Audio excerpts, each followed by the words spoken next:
শিশুদের দাঁতের যত্নের নিয়মকানুনগুলো যদি একটু বলতেন। প্রথমত তাদের তো যে দাঁতগুলো থাকে দুধের দাঁত, কখনো কখনো দেখা যায় যে এই দাঁতগুলো কালো হয়ে যায়, ক্ষয় হয়ে যায়, এবং অনেকে খুব একটা গুরুত্ব দিতে চান না। তারা ভাবেন যে এই দাঁতগুলো তো পড়ে যাবে। এটি আসলে কতটুকু মানে গুড প্র্যাকটিস, বা এই ব্যাপারে কতটুকু সচেতন হওয়া উচিত? একদম কমন একটা দৃশ্য আপনি বললেন, এবং এই চিত্রটা কিন্তু আমরা মানে খুবই সচেতন যারা তাদের মধ্যেও দেখি। মানে সচেতন বলতে হচ্ছে যারা শিক্ষিত যেই ক্লাসটা তাদের মধ্যেও আমরা দেখি। আর যারা একটু মানে লো সোশিও ইকোনমিক কন্ডিশনে আছেন তাদের তো মানে বলাই বাহুল্য আর কি। তো এই কারণে মানে শিশুদের দাঁতের যত্নটার ব্যাপারে একটু আমরা এখন যারা ডেন্টিস্ট আছি তারা খুব মানে ফোকাস করছি। কারণ সবার আগে যেটা বলে রাখবো সেটা হচ্ছে এই যে আঁকাবাঁকা দাঁতের কথা আমরা বলি, আঁকাবাঁকা দাঁত হওয়ার মূল যে বিষয়টা সোর্সটা সেটি কিন্তু শিশুদের দাঁতের যত্নের অভাব। সেটার কারণেই কিন্তু আঁকাবাঁকা দাঁত হওয়ার একটা ঝুঁকি আমরা দেখতে পাই।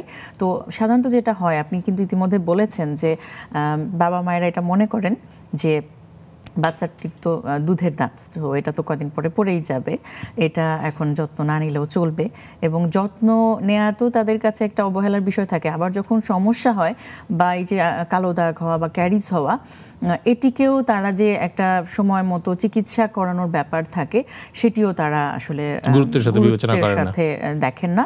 এবং একটা সময় দেখা যায় যখন দাঁতটার অবস্থা খুবই খারাপ হয়, শিশুটি ব্যথায় হয়তো কাতরাচ্ছে বা খেতে পারছে না, তখন হচ্ছে তারা ডেন্টিস্টের কাছে যায়। তো এটি খুবই ভুল একটা প্র্যাকটিস। যেভাবে আসলে আমরা বলি যে বড়দের ক্ষেত্রেও যে 6 মাস পর পরে ডেন্টাল চেক আপের কথা, সেটি শিশুদের ক্ষেত্রেও একেবারে পুরোপুরিভাবে প্রযোজ্য।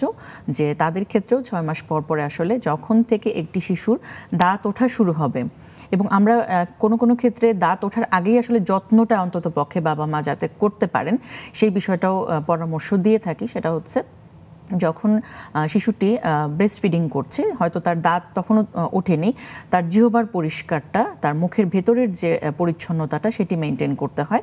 খুব সফট একটা কাপড় দিয়ে মানে খাবারের পরে মুখের ভেতরটা পরিষ্কার করানো, এবং পুরো ওভারনাইট যে দুধ খাওয়ানোর যে প্রক্রিয়াটা সেই অভ্যাসটাকে যাতে না করানো হয় সেটি, এবং দাঁত ওঠার পরে ব্রাশ করার যে প্র্যাকটিসটা সেটি বাবা মাকে করতে হবে, অবশ্যই করতে হবে। অনেকে বলেন যে বাচ্চা তো ব্রাশ করতে চায় না, এটি আসলে আমরা বলবো যে আসলে চেষ্টা হয়তো সেভাবে করা হয় না।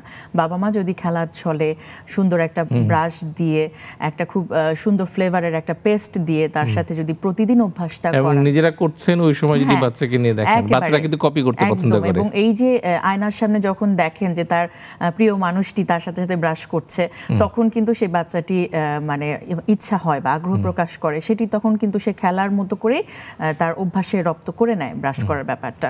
তো এটি অবশ্যই 2 বেলা যেভাবে বড়রা ব্রাশ করেন 2 বেলা, বরং শিশুটি যদি ব্রাশ করে তাহলে কিন্তু আরো বেশি কার্যকর হয় বাচ্চাটির দাঁতটা ভালো রাখার ক্ষেত্রে।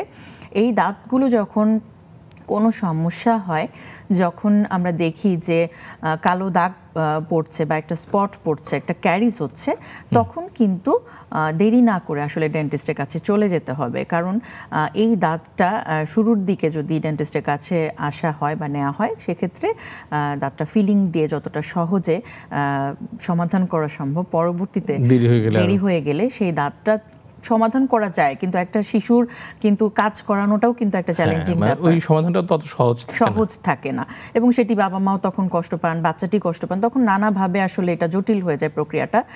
তো তখন বাবা মা আবার খুব সুন্দর করে আমাদেরকে বলেন দাঁতটা তুলে ফেলে দেন। তো এটি খুবই ভুল একটা ব্যাপার, কারণ এক দাঁত পড়ার একটা টাইম আছে, সেই দাঁতটা ওঠার একটা টাইম আছে, ওই টাইমটা যদি মেনটেন করা না হয় তাহলেই কিন্তু ভবিষ্যতে এই শিশুটির আঁকাবাঁকা দাঁত হওয়ার সম্ভাবনাটা অনেক বেড়ে যায়। তো এটি এই কারণেই আমি বলবো বাবা মাকে যে যাতে সমস্যাটা না হয় সেটির জন্য প্রতিরোধের দিকে অবশ্যই মাথায় রাখা, যত্নটাকে মেনটেন করা, এবং যদি কোনো কারণে ক্যারিজ বা যে ব্ল্যাক স্পট কালো দাগ হয়ে যায় বাচ্চার ক্ষেত্রে, অবশ্যই শুরুর দিকে যাতে ডেন্টিস্টের কাছে তারা চলে যান, যাতে করে শুরুর দিকেই খুব সহজে সমাধানটা করা যায়।